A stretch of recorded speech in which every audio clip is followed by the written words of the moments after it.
Hello, Mr. Schwannekamp.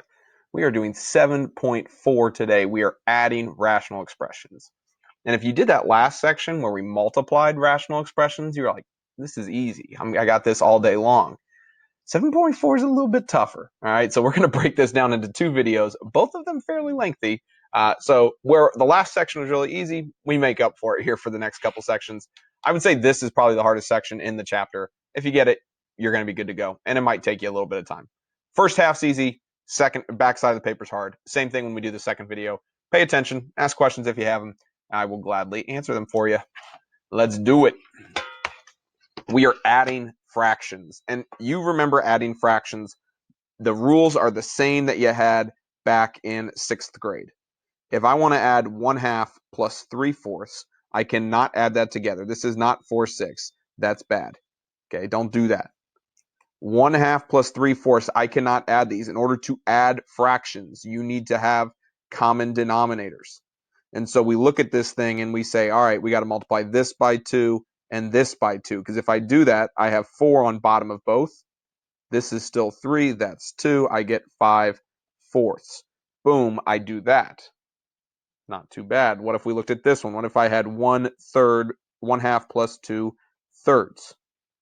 So I need to think of a denominator I could get with 1/2 and 2/3. Well, the denominator I would want is 6.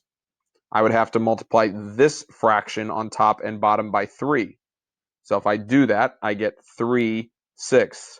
Multiply this fraction on top and bottom by 2. Remember, you can do this if I multiply by 3 and 3 on top and bottom, because 3 divided by 3 is just 1. And so it's not changing the numbers. It's just allowing me to write this in a form that now I can add across. Remember, when we do add fractions, the denominator does not change when we add them. 6, 6, 6 on the bottom, 4, 4, 4 on the bottom. That's it. So if you remember how to do 7th grade math, this isn't too bad. If you've forgotten, you got some work to do. All right, here we go. So if we have common denominators when we're adding stuff, it's easy. Okay, keep the denominators the same. That's 7, this is 7, this is going to be 7. Okay, we're adding fractions. So on top, we go 2 plus 4, 6, boom, done. All right, same thing would be true if it was in 7x on bottom. This is 7x, that's 7x. I got common denominators. So all I got to do on top, 2 plus 4, 6, done. Okay, this is easy. X plus 5, cool. Same denominators. I know in the end I'm going to have the same denominator. 8 plus 3, 11. X plus 3, X plus 3. This is going to be X plus 3. 2x plus 5. Those are not common or not like terms, so I'm not going to put them together. 2x plus 5, done. Let's do another one. All right, cool. I got negative 12x. Well, I'm going to keep it as negative 12x, negative 12x, negative 12x, negative 12x. I'm going to add common denominators. So the 3x plus the 3x is going to get me 6x. And the 8 and the negative 8 is going to get me 0. So I get 6x divided by negative 12. If I can reduce it, let's reduce it. Remember, in order to reduce a fraction, everything on the top and the bottom has to be reducible by the same number. So since I can divide everything by 6, I could leave this as x over 2, and that would become negative because I got the negative on right there on the bottom. So that is the answer simplified. Same thing here, 3x and 3x, so it's going to stay 3x. 5x and 7x is going to get me 12x. Negative 3 and 3 are going to cancel.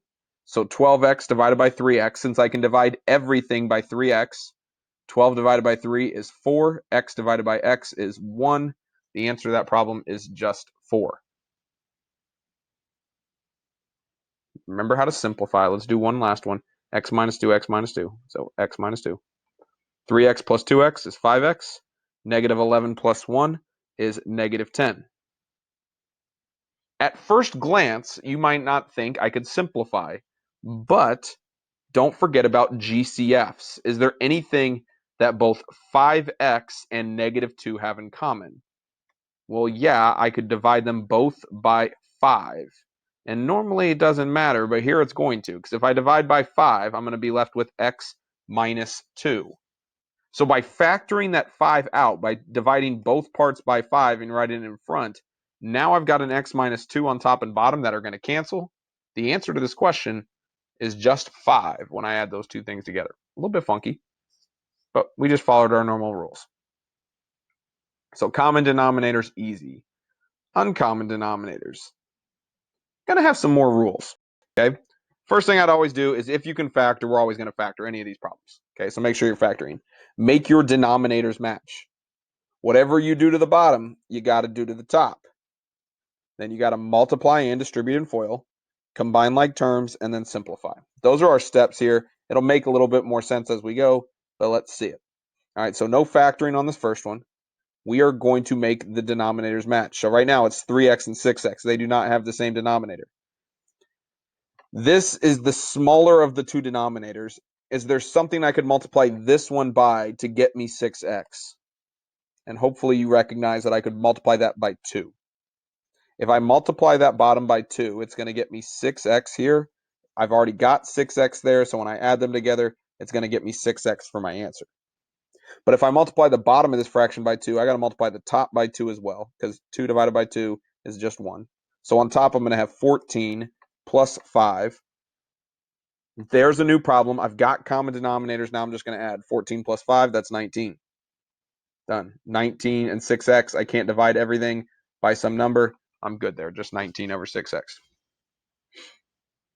Example 2. We look, different denominators. What does this denominator have that this denominator needs? Well, it's got a 5 in it, and 3 doesn't go into 5. This one has an x, that one doesn't. So what would my LCD be here? The least common denominator. What is the number that both of those things could multiply into? My answer here is going to be 15x. If you look at a problem and you're like, man, what could both of these denominators go into? The cheat move is to simply multiply each thing by the other denominator. So what I did here is I multiplied this thing by 3x because it was 5. 5 and 3x gets me 15x. And then this one by 5, it's going to get me 15x. Sometimes there's easier ways, but that way always works. So I got a 5 there. So if this is 15x, that's 15x, this is 15x. If I multiplied the bottom by 3x, I got to multiply the top by 3x. So 3x times 2x is 6x squared. 7 times 5 is 35. 6x squared plus 35, those are not like terms, so I'm just going to write them together. Is there anything I can divide everything in this problem by? Can I divide 6, 35, and 15 all by some number? I can't divide them by 5. Can't divide them by 3 or 2. Nope, we're good. That's my answer. I can't divide an x out of everything, so that's all I can do. Let's do it again. All right, so first thing we want to do is factor. X squared minus 25. Let's factor that into x plus 5 and x minus 5. Are the two denominators the same? No. What does this denominator have that this denominator needs? It needs an x plus 5 to go with that x minus 5 that it already has. So if I multiply the bottom by x plus 5, I got to multiply the top by x plus 5.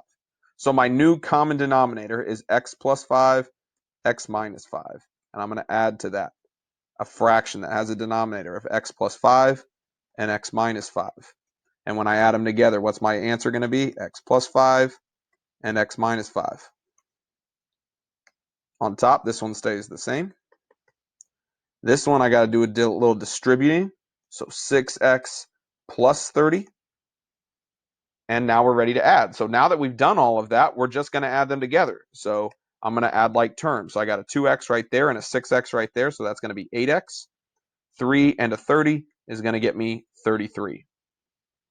I cannot divide everything by the same number. Boom, done. Put a box around it. Let's do it again. Number 4. Don't like that. Let's factor it. So x plus 3, x minus 3.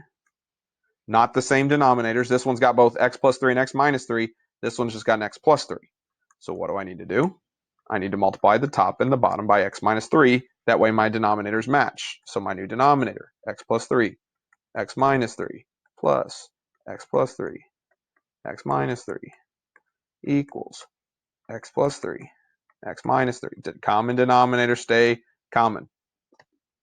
On top, goodness gracious, I have to FOIL because I'm multiplying these two things together. So 8x times x is 8x squared. X times -1 is negative x. I'm going to write this a little bit neater. -3 times 8x is negative 24x. And -3 times -1 is 3.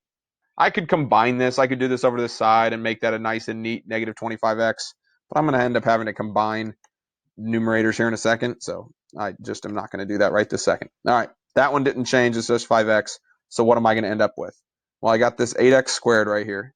There's no other x squareds. I've got a negative x. I got a negative 24x. And I got a 5x. So that would get me negative 25x over here. But I'm going to add 5 to it. So negative 20x.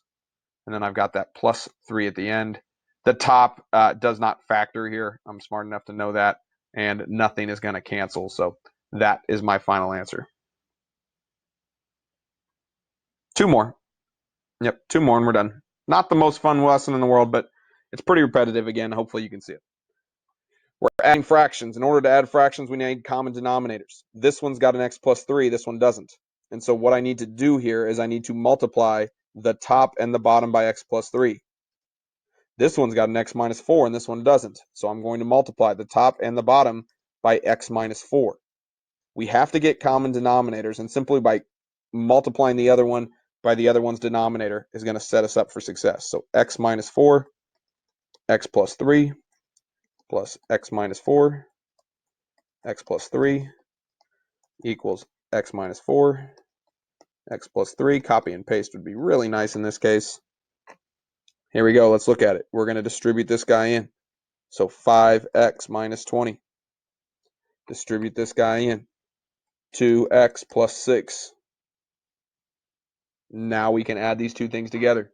So we're going to add the numerators. 5x and 2x is going to get me 7x.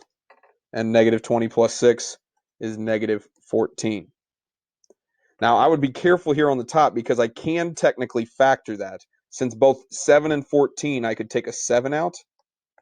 I could rewrite it like that. Now, fortunately for us, it wouldn't have mattered because I can't cancel. But if there would have been an x minus 2 in that one, I would have had to cancel it. But this is the answer. This is the same thing. Doesn't matter which one you have. Because nothing canceled, it doesn't matter if you factor that or not. Last one. Again, they don't share anything in common. This one's got an x plus 2, so this one needs an x plus 2 on top and bottom. This one's got an x plus 1, so this one needs an x plus 1 on top and bottom. And now we are going to set this up. X plus 2, x plus 1 on bottom, plus x plus 2, x plus 1 on bottom, equals x plus 2, x plus 1. Denominators are going to stay the same. Let's multiply on top. 3x plus 6, 10x plus 10. Now we're going to combine like terms. So 3x and 10x is going to get me 13x. 6 and 10 is going to get me 16. Nothing I can factor out of the top, and nothing's going to cancel with the bottom. So we are good there. That is our final answer. So again, adding fractions is the same thing you did back in 6th and 7th grade. The difference is they're just a little bit more complicated denominators. Find that LCD. What does one denominator need that the other one has? Multiply. Make sure if you got something special here like this one where we had to FOIL, just FOIL. Don't let that be too crazy for you. You can handle that. All right. But then in the end, make sure you simplify because sometimes it will simplify fairly nice like we had like on something like that one. Hope that makes sense. Next lesson is very much the same as this. The only difference is there's going to be a minus sign in between. Hope that helps.